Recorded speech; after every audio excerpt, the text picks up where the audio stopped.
BNPSC part second online classes में आपका स्वागत है। आज अपन बात करेंगे नगरों की उत्पत्ति तथा विकास को प्रभावित करने वाले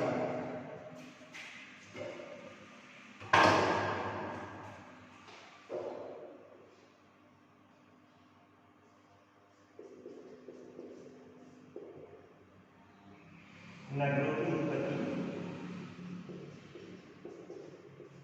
तथा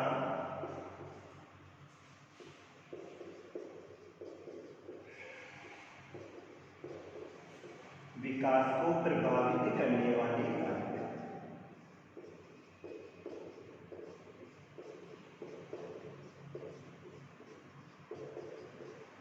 यानी कौन से कारक हैं जिनके नगरों की उत्पत्ति तथा विकास को प्रभावित करते हैं। सबसे पहली बात आती है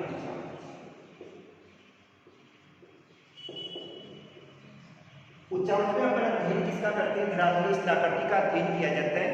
वह धरातलीय स्थलाकृति किस प्रकार से पाई जाती है? नगरीय क्षेत्रों की बात करें तो नगरीय क्षेत्र आकार में बड़े होते हैं और आकार में बड़े होने के कारण से इनके लिए कौन से धरातल की आवश्यकता होती है? समतल धरातल की आवश्यकता होती है। अतः नगरीय क्षेत्रों की स्थापना उन्हीं क्षेत्रों में की जाती है जहां पर धरातल कैसा पाया जाता है? समतल भूभाग पाया जाता है। क्योंकि अगर धरातल ऊबड़ खाबड़ होगा तो ऊबड़ खाबड़ धरातलीय क्षेत्र में अधिवास का विकास नहीं होगा। अतः जिन क्षेत्रों में समतल धरातलीय क्षेत्र पाए जाते हैं वहां पर नगरों का विकास क्या होता है? अधिक होता है। क्यों? क्योंकि वहां पर परिवहन तंत्र की स्थापना भी की जाती है, उद्योगों की स्थापना भी की जाती है, बाजारों का विकास भी किया जाता है और अधिवास यानी भवन या मकान का निर्माण भी किया जाता है। इस कारण से नगरीय क्षेत्रों में कौन से धरातल की आवश्यकता होती है? समतल भूभाग की आवश्यकता होती है। इसी कारण से विश्व के अधिकांश जितने भी बड़े नगरीय क्षेत्र हैं वो अधिकांश समतल धरातलीय क्षेत्र में बसे हुए हैं। यदि नगर का प्रसार अधिक हो जाता है तो बाद में स्थिति क्या होती है? धरातल कैसा हो जाता है? आगे उसी धरातल पे विकास होगा जहां पर ऊबड़ खाबड़ पाया जाता है। अगर समतल भूमि की क्या पाई जाती है? कमी पाई जाती है। दूसरा आता है जलापूर्ति।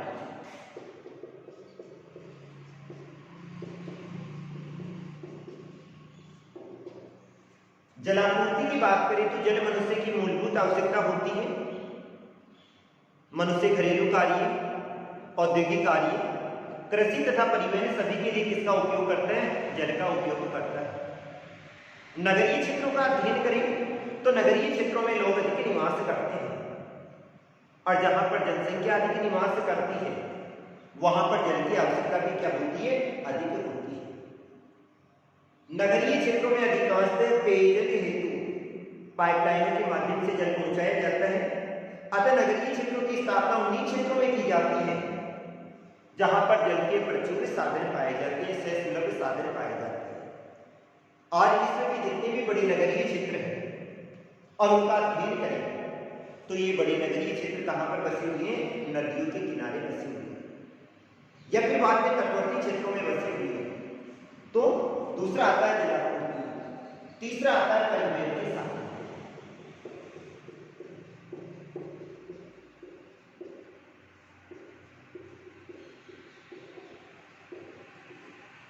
नगरीय क्षेत्रों का अध्ययन करें तो नगरीय क्षेत्रों में विभिन्न प्रकार के परिवहन के साधन पाए जाते हैं। आज जितने भी बड़े नगरीय क्षेत्र हैं अगर उनका अध्ययन करें तो उनका विकास जहां पर दो सड़कें समकोण पर काटती है वहां से प्रारंभ होता है। बीच वाले क्षेत्र का अध्ययन करें तो बीच वाले क्षेत्र में व्यापारिक केंद्र होता है और इसके बाहर वाले क्षेत्र में अधिवासों का निर्माण होता है। लेकिन जैसे जैसे नगर का आकार बढ़ता जाता है मध्य में व्यापारिक केंद्र हो जाते हैं और अधिवास कहां चले जाते हैं? बाहर की ओर चले जाते हैं। इन क्षेत्रों में सड़क परिवहन भी पाए जाते हैं, रेल परिवहन भी पाए जाते हैं और जो कि समुद्र के तटवर्ती क्षेत्रों में स्थित है वहां पर क्या पाया जाता है? जल परिवहन भी पाया जाता है। इन नगरीय क्षेत्रों में वायु परिवहन की सुविधा भी पाई जाती है। ये नगरीय क्षेत्र उन स्थानों पर विकसित होते हैं जहां पर दो सड़कों के मिलन बिंदु यानी क्या कहा जाता है, नोड होते हैं और सुविकसित परिवहन जाल पाया जाता है। वहां पर किसका विकास हो जाता है, नगरों का विकास हो जाता है। अगर नगरीय क्षेत्रों की बात करें तो नगरीय क्षेत्रों का विकास क्या होता है, परिवहन के साधन के आसपास वाले क्षेत्रों में होता है जहां पर सुविकसित क्या पाए जाते हैं, परिवहन के साधन पाए जाते हैं। चौथा आता है जलवायु।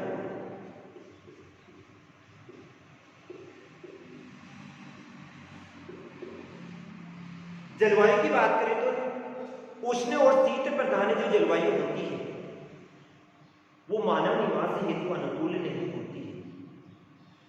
अतः जितने भी नगरीय क्षेत्र हैं उनका विकास कौन सी जलवायु में होता है, समशीतोष्ण। कौन सी जलवायु में, या तो समशीतोष्ण है या उपोष्ण कटिबंधीय जलवायु में विकसित होते हैं।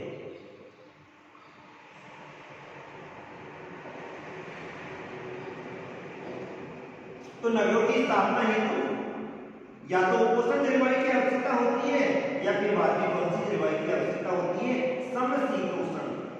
न ज्यादा सर्दी न ज्यादा गर्मी, क्योंकि यहाँ पर लोग निवास करते हैं और लोगों के निवास हेतु वहां पर कौन सी जलवायु की आवश्यकता होती है, अनुकूल जलवायु की आवश्यकता होती है।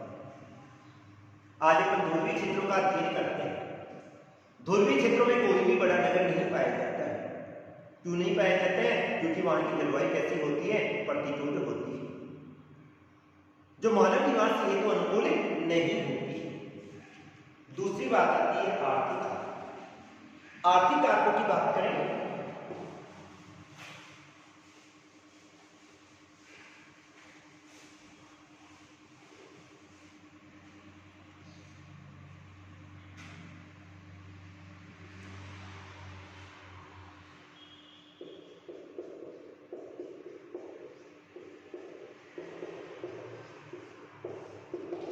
यानी नगरीय क्षेत्र रोजगार के केंद्र होते हैं। यहां पर विभिन्न प्रकार के रोजगार के साधन पाए जाते हैं। विभिन्न प्रकार के रोजगार के साधन से मतलब होता है यहां पर श्रम प्रधान व्यवसाय भी पाए जाते हैं और मानसिक व्यवसाय भी पाए जाते हैं। रोजगार के केंद्र होने के कारण से ये ग्रामीण जनसंख्या को अपनी ओर क्या करते हैं, आकर्षित करते हैं और धीरे धीरे इनमें संख्या बढ़ती जाती है, जनसंख्या बढ़ती जाती है। या तो यहां पर रोजगार के साधन किसके कारण से होते हैं, नगरीय क्षेत्रों का विकास या तो खनन क्षेत्र के पास हो, और जहां पर खनन क्षेत्र पाए जाते हैं वहां पर लोगों को अत्यधिक मात्रा में क्या उपलब्ध होता है, रोजगार उपलब्ध होता है।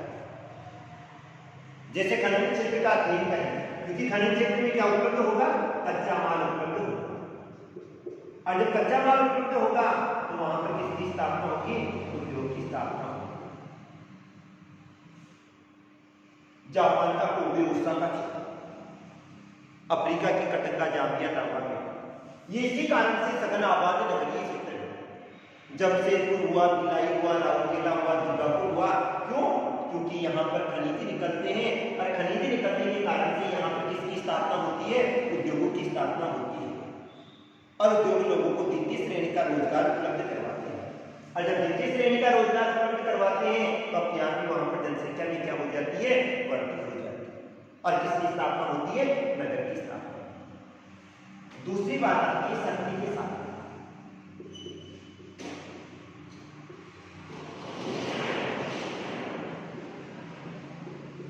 उद्योगों में अधिकांश कार्य मशीनों के द्वारा किया जाता है और उन मशीनों को चलाने हेतु शक्ति या ऊर्जा की आवश्यकता होती है।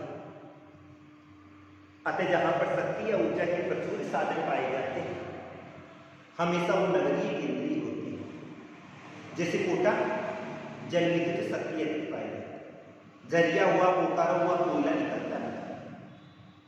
यूरोप की कोयला पेटी, क्यों, क्योंकि वहां पर किसकी स्थापना होगी, उद्योगों की स्थापना होगी।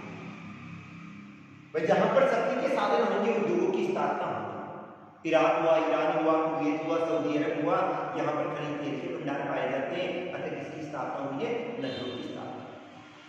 तो जहां पर शक्ति के साधन पाए जाते हैं वहां पर भी किसकी स्थापना होती है, नगरों की स्थापना होती है। तीसरा आता है जहां पर परिवहन व संचार,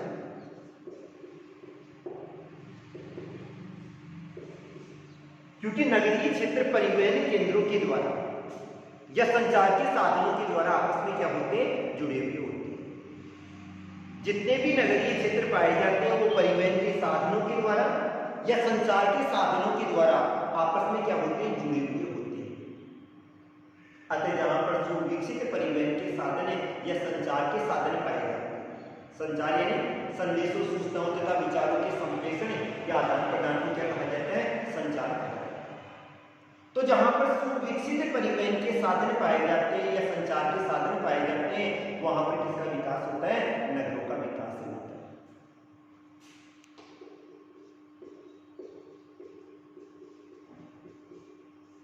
एक आता है तकनीकी ज्ञान। जिन क्षेत्रों में तकनीकी ज्ञान का विकास अधिक होता है वो अपने आप ही क्या हो जाते हैं, नगरीय क्षेत्र हो जाते हैं।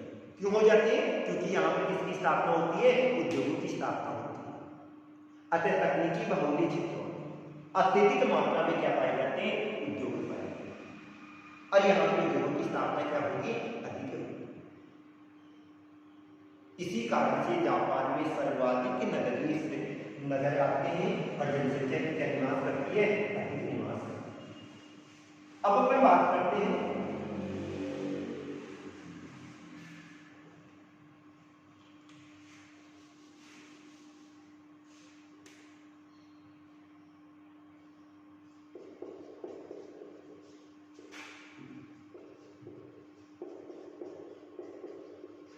नगरीय अधिवास के प्रतिरूप।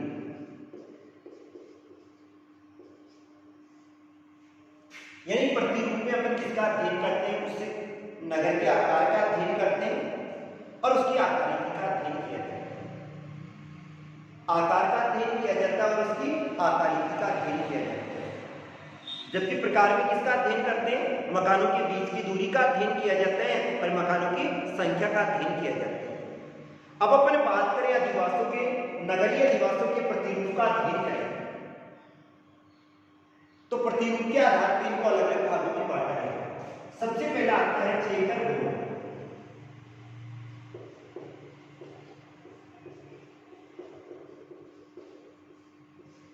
चेकर बोर्ड प्रतिरूप भी कहा जाता है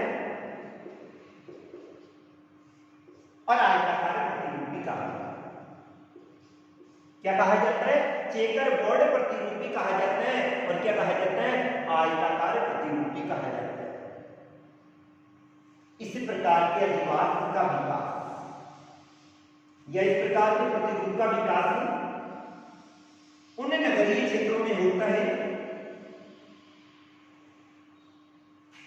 जहां पर दो सड़कें परस्पर किसको काटती है, समकोण में काटती है। चेकर बोर्ड या आयताकार प्रतिरूप का विकास उन नगरीय क्षेत्रों में होता है जहां पर दो सड़कें परस्पर समकोण पर काटती है।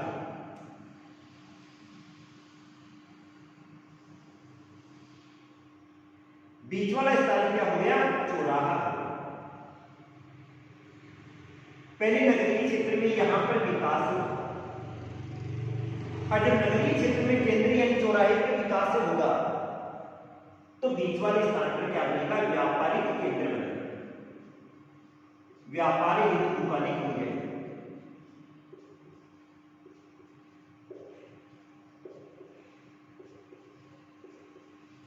इस व्यापारिक केंद्र के बाद में संपूर्ण अधिवास में, जैसे ये कोई रेलवे लाइन जा रही है, मकानों की संख्या बढ़ती हुई चली जाती है और धीरे धीरे उस नगरीय क्षेत्र का आकार कैसा हो जाता है, आयत के समान हो जाता है। अतः इस प्रकार के प्रतिरूप को क्या कहा जाता है, आयताकार प्रतिरूप कहा जाता है। आयताकार प्रतिरूप का विकास उन नगरीय क्षेत्रों में होता है जहां पर समतल भूभाग पाए जाते हैं और दो सड़कें परस्पर समकोण पर काटती है। उस नगर का विकास पहले कहां पर होगा, चौराहे पर होगा और फिर धीरे धीरे संपूर्ण नगरीय क्षेत्र में बस्तियों का विकास होता जाएगा और इस प्रतिरूप को क्या कहा जाता है, आयताकार प्रतिरूप कहा जाता है। सिंधु घाटी सभ्यता में हड़प्पा तथा मोहनजोदड़ो। कौन से? हड़प्पा और मोहनजोदड़ो, दोनों के दोनों नगर इसी प्रतिरूप में बसे हुए हैं। कई बार स्थिति क्या होती है, कुछ नगरीय क्षेत्र ऐसे होते हैं जहां पर चोर डकैती या लुटेरों का भय रहता है, चोरों का भय रहता है, डकैती या लुटेरों का भय रहता है, तो उस नगर के चारों ओर चारदीवारी का विकास किया जाता है, तो भी नगर का आकार कैसा हो जाता है? आयताकार हो जाता है। इसके उदाहरण मेरठ हुआ, लुधियाना हुआ और अंबाला हुआ। अगली बात आती है वर्ताकार प्रतिरूप।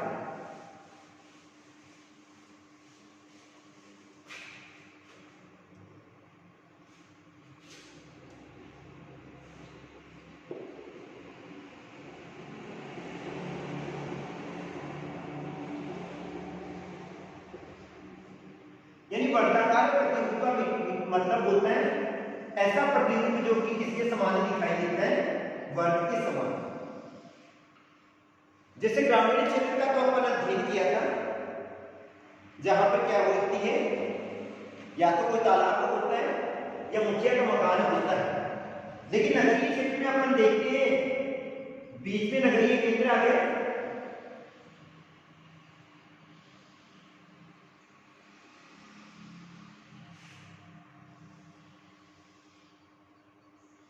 अब नगरीय क्षेत्र में क्या होता है, परिवहन के साधन अधिक चलते हैं, और जब परिवहन के साधन अधिक चलते हैं तो वहां पे संकुलन की स्थिति बढ़ जाती है, क्योंकि सड़कों पे क्या होगा, दबाव बढ़ जाएगा। अतः नगरीय क्षेत्रों में कुछ साधन जो कि एक स्थान से दूसरे स्थान पर जाते हैं, उनके लिए रिंग रोड का निर्माण किया जाता है। कौन सी रोड? रिंग रोड का निर्माण किया जाता है। तो ये सारा का सारा नगर कौन से क्षेत्र के बीच में बस जाता है? उस रिंग रोड के बीच में बस जाता है। फिर जैसे दूसरी रिंग रोड आ गई, तो संपूर्ण नगरीय क्षेत्र का जो आकार होगा वो किसके समान हो जाएगा? धीरे धीरे एक वर्ग के समान हो जाएगा, और वर्ग के समान होने के कारण से इस प्रकार के प्रतिरूप को क्या कहा जाता है? वर्ताकार प्रतिरूप कहा। उन नगरीय क्षेत्रों में जो कि यातायात की संकुलता बढ़ने के कारण से रिंग रोड का निर्माण किया जाता है, और उसके बाद में पूरा का पूरा नगर एक वर्त के समान आकृति में बस जाता है। तो इस प्रकार के प्रतिरूप को क्या कहा जाता है? वर्ताकार प्रतिरूप कहा जाता है। इस प्रकार के प्रतिरूप का विकास उन क्षेत्रों में भी होता है जहां पर चोर डकैती या लुटेरों का भय रहता है। जहां पर चोर डकैती या लुटेरों का भय रहता है तो लोग क्या करते हैं? उस नगर के चारों ओर चारदीवारी बना लेते हैं। प्राचीन काल में जो राजा महाराजाओं का शासन चलता था, तो आक्रमणकारियों के भेद से वो क्या करते थे? अपने नगर के चारों ओर चारदीवारी बनाते थे और अपनी प्रजा उसी क्षेत्र में निवास करती थी। अतः धीरे धीरे उसका आकार कैसा हो जाता था? आयताकार हो जाता था, यानी सॉरी वर्गाकार हो जाता था। इसके बाद में आता है अर्घ्य या त्रिज्या प्रतिरूप।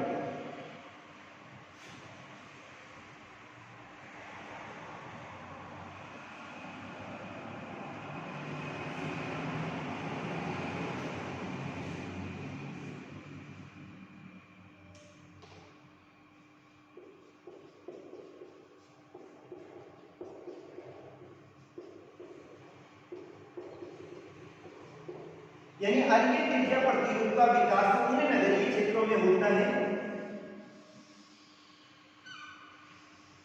जहां पर नगर से बाहर से आने वाली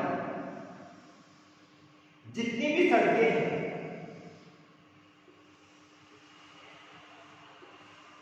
वो केंद्रीय बिंदु पर आकर मिलती है। नगर के बाहर से आने वाली जितनी भी सड़कें हैं वो कहां पर आकर मिलती है? केंद्रीय बिंदु पर आकर मिलती है। तो धीरे धीरे उस संपूर्ण नगरीय क्षेत्र का जो आकार होगा वो किसके समान हो जाएगा? त्रिज्या के समान हो जाएगा। अतः इसे क्या कहा जाता है? अर्घ्य त्रिज्या प्रतिरूप कहा जाता है। अब जैसे उदयपुर का अध्ययन करें तो उदयपुर को झीलों की नगरी भी कहा जाता है। जैसे उदय सागर होगी,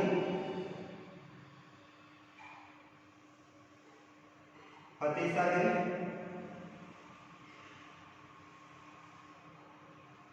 पिछोला।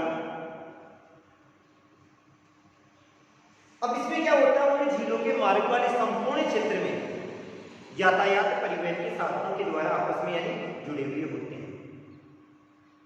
यानी बाहर से जितने भी रास्ते आ रहे हैं वो उन झीलों के केंद्रीय बिंदु तक आ रहे हैं और धीरे धीरे उस नगर का आकार कैसा हो जाएगा, गिरजा के समान हो जाएगा। अतः इस प्रकार के प्रतिरूप को क्या कहा जाता है, अलीय गिरजा प्रतिरूप कहा जाता है। आज के लिए इतना ही, बाकी अध्ययन कल करेंगे।